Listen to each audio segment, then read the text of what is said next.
नमस्कार। मैं हूं हेमंत चड़ार और आप देख रहे हैं मध्य प्रदेश का number 1 news channel the Bahujan news Damoh MP.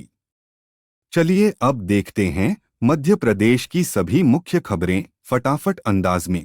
Bhopal की सेंट्रल जेल में इस बार ईद के मौके पर बंदियों को परिजनों से खुली मुलाकात का मौका नहीं मिलेगा। जेल अधीक्षक ने बताया कि परिसर में चल रहे निर्माण कार्यों के चलते यह निर्णय लिया गया है। हालांकि बंदियों को सामान्य मुलाकात की अनुमति दी जाएगी। जेल प्रशासन ने नोटिस जारी कर स्पष्ट किया कि राखी, दीपावली और ईद जैसे त्योहारों पर परिजनों से खुली मुलाकात की जो परंपरा रही है वह इस बार संभव नहीं होगी। इस फैसले से बंदियों और उनके परिजनों में नाराजगी देखी गई है। इसको लेकर कांग्रेस विधायक आरिफ मसूद ने डीजी को पत्र लिखकर खुली मुलाकात की अनुमति देने की मांग की है। उन्होंने कहा कि त्योहारों पर खुली मुलाकात की वर्षों पुरानी परंपरा के दौरान कोई अप्रिय घटना नहीं हुई है। उन्होंने जेल प्रशासन के फैसले को कैदियों और परिजनों के लिए असंवेदनशील बताया।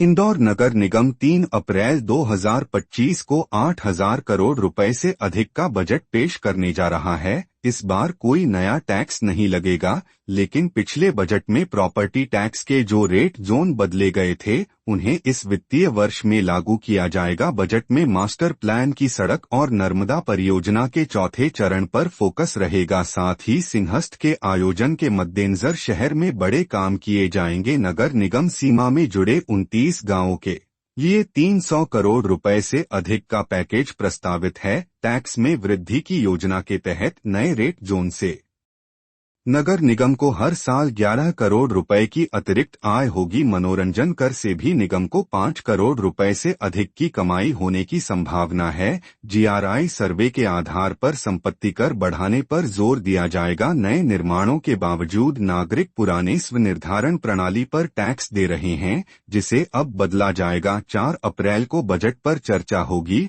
और बहुमत से इसे पारित किया जाएगा। नगर निगम का यह कदम विकास कार्यों को गति देने के लिए महत्वपूर्ण माना जा रहा है।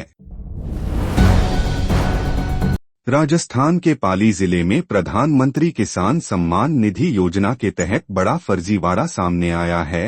हिंदू बहुल गांवों में मुस्लिम नामों से हजारों फर्जी खाते बनाए गए और उनके जरिए योजना का लाभ उठाया गया। जांच में पता चला कि पाली के देसूरी गांव में 20,000, रानी गांव में 9,004 और मारवाड़ जंक्शन में 62 फर्जी खातों का पता चला है। इन खातों में योजना की राशि ट्रांसफर की गई थी। चौंकाने वाली बात यह है कि यह फर्जीवाड़ा 2020 में हुआ, लेकिन अधिकारियों ने इसे दबा दिया था। जांच के दौरान यह भी सामने आया कि फर्जी खातों में 90% नाम मुस्लिमों के थे, जो पश्चिम बंगाल, उत्तर प्रदेश और बिहार के निवासी हैं। सभी खातों का पंजीकरण और स्वीकृति एक ही समय में सरकारी पोर्टल पर की गई थी। अब पुलिस ने इस मामले में केस दर्ज कर लिया है। यह घटना सरकारी योजनाओं में पारदर्शिता और निगरानी की कमी को उजागर करती है। दमोह एसपी श्रुतकीर्ति सोमवंशी ने जिले के 5 प्रमुख फरार आरोपियों पर कुल 17,500 रुपए का इनाम घोषित किया है। यह कदम उन आरोपियों की गिरफ्तारी को लेकर उनकी गंभीरता को देखते हुए उठाया गया है। इसमें थाना पथरिया के अपराध क्रमांक 95 के तहत फरार आरोपी विक्रम लोधी और नवीन बौद्ध पर 4-4 हजार रुपए का इनाम घोषित किया गया है। इसके अलावा थाना कोतवाली के अपराध क्रमांक 89 में फरार आरोपी लकी उर्फ एजाज और थाना बटियागढ़ के अपराध क्रमांक 35 के फरार आरोपी ऋतिक उर्फ मयूर करोसिया पर 3,500 रुपए का इनाम रखा गया है। थाना तेजगढ़ के अपराध क्रमांक 298 में फरार आरोपी देवेंद्र अहिरवार पर 2,500 रुपए का इनाम घोषित किया गया है। पुलिस अधीक्षक ने यह भी कहा कि जो कोई भी इन आरोपियों को गिरफ्तार करेगा या उनकी गिरफ्तारी में सहायक सूचना देगा, उसे नकद पुरस्कार से सम्मानित किया जाएगा। इस मामले में पुलिस अधीक्षक का निर्णय अंतिम होगा। दमोह जिले में ग्रामीण और नगरीय क्षेत्रों में कॉलोनियों के निर्माण को लेकर कलेक्टर सुधीर कुमार कोचर ने सख्त निर्देश जारी किए हैं। न्यायालय कलेक्टर के संज्ञान में यह बात आई कि कई कॉलोनाइजर बिना वैध दस्तावेजों और नियमों का पालन किए निर्माण कार्य कर रहे हैं। कलेक्टर ने संबंधित कॉलोनाइजरों को निर्देशित किया है कि वे न्यायालय कलेक्टर के कक्ष क्रमांक 43 में नियत तिथि पर शाम 4 बजे तक उपस्थित होकर आवश्यक दस्तावेज प्रस्तुत करें। इनमें कॉलोनाइजर रजिस्ट्रेशन प्रमाण पत्र, विकास अनुज्ञा पत्र, डायवर्सन आदेश, भूमि स्वामी स्वामित्व के दस्तावेज, नगर तथा ग्राम निवेश की स्वीकृति और रेरा पंजीयन प्रमाण पत्र शामिल हैं। जिला पंजीयक द्वारा 60 से अधिक ऐसी कॉलोनियों की सूची दी गई है जिनके प्लॉट्स के रजिस्ट्रेशन के मामले सामने आए हैं। सभी प्रोप्राइटरों को नोटिस जारी कर दस्तावेज मांगे गए हैं। दस्तावेजों की जांच में यदि नियमों का पालन नहीं पाया गया तो मध्य प्रदेश नगर पालिका अधिनियम 1961 और संबंधित नियमों के तहत केस रजिस्टर्ड कर कार्यवाही की जाएगी। यह कदम सुनिश्चित करेगा कि कॉलोनाइजर सभी आवश्यक नियमों और प्रक्रियाओं का पालन करें। कलेक्टर ने कहा कि नियमों का पालन करने वालों को किसी प्रकार की कठिनाई नहीं होगी।